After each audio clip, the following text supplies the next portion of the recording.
2000 წლის წინ ბერძენმა ფილოსოფოსმა პლატონმა სამყაროს აღქმის შესახებ საინტერესო მეტაფორა შემოგთავაზა. წარმოიდგინეთ ადამიანები, რომლებიც დაბადებიდან გამოქვაბულში ცხოვრობენ ტყვეებად. მიჯაჭვულები, კედელს უყურებენ და თავის მობრუნება არ შეუძლიათ. მათ უკან ცეცხლიანთია და როდესაც ადამიანები სხვადასხვა საგნებით ხელში ცეცხლის წინ ჩაივლიან, ტყვეების თვალწინ კედელზე ჩრდილები ჩნდება. რადგან გარე სამყარო არასდროს უნახავთ, ტყვეები ამ ჩრდილებს სახელებს არქმევენ და სჯერათ, რომ ეს არის ერთადერთი არსებული რეალობა.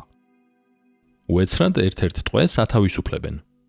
გარეთ გასვლისას მზის კაშკაშა შუქი მისთვის ფიზიკურად შემაწუხებელია, ხოლო ფერადი სამყარო დამაბნეველი. როდესაც უხსნიან, რომ საგნები, რომლებსაც ახლა ხედავს, რეალურია, ხოლო ჩრდილები მხოლოდ ანარეკლები იყო, თავიდან არ იჯერებს. მისთვის სიბნელე ბევრად უფრო ნათელი და ნამდვილი ჩანდა, ვიდრე დამაბრმავებელი სინათლე. თუმცა ნელ-ნელა მისი თვალები გარემოს ეჩვევა და სამყაროს ეტაპობრივად აღიქვამს. ჯერ წყალში ანარეკლებს ხედავს, შემდეგ ფიზიკურ საგნებს, ბოლოს კი მზეს, რომლის სინათლეც იმ ყველაფრის წყაროა, რაც ოდესმე უნახავს. ტყვე გამოქვაბულში ბრუნდება, თუმცა რადგან უკვე მზეს შეეჩვია, მხოლოდ ჩრდილების ყურება უჭირს.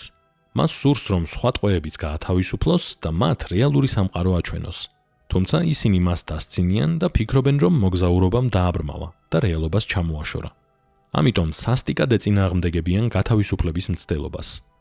პლატონმა ამ ალეგორიით დაგვანახა, რას ნიშნავს იყო ფილოსოფოსი, რომელიც ხალხის განათლებას ცდილობს. ადამიანების დიდი ნაწილი არა მხოლოდ კომფორტულად გრძნობს თავს უმეცრებაში, არამედ ხშირად აგრესიულია მათ მიმართ, ვინც მათ მსოფლმხედველობას ეჭვქვეშ აყენებს. ასე იყო სოკრატეს შემთხვევაშიც. ათენელმა ხალხმა მას ახალგაზრდობის გახრწნა დააბრალა და სიკვდილით დასაჯა.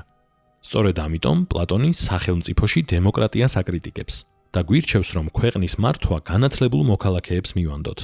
გამოქვაბული სიგავით პლატონი შესაძლოა იმას გვეუბნებოდეს, რომ ხალხის მასა ზედმეტად ჯიუტი და უვიცია იმისთვის, რომ საკუთარი თავი მართოს. თუმცა ეს ალეგორია უკვე 2400 წელია აფიქრებს ადამიანებს, რადგან მისი გააზრება ბევრნაირად შეიძლება და ახლაც ისევე აქტუალური რჩება, როგორც მაშინ იყო. საბოლოო ჯამში ალეგორია რთულ კითხვას გვისვამს. სინათლის ნაპერწკალმა მოულოდნელად ეჭქვეშ რომ დააყენოს შენი ფუნდამენტური რწმენები. გაუძლებდი სიმართლისკენ მიმავალ მტკივნეულ გზას. თუ აირჩევდი ილუზიების კომფორტს.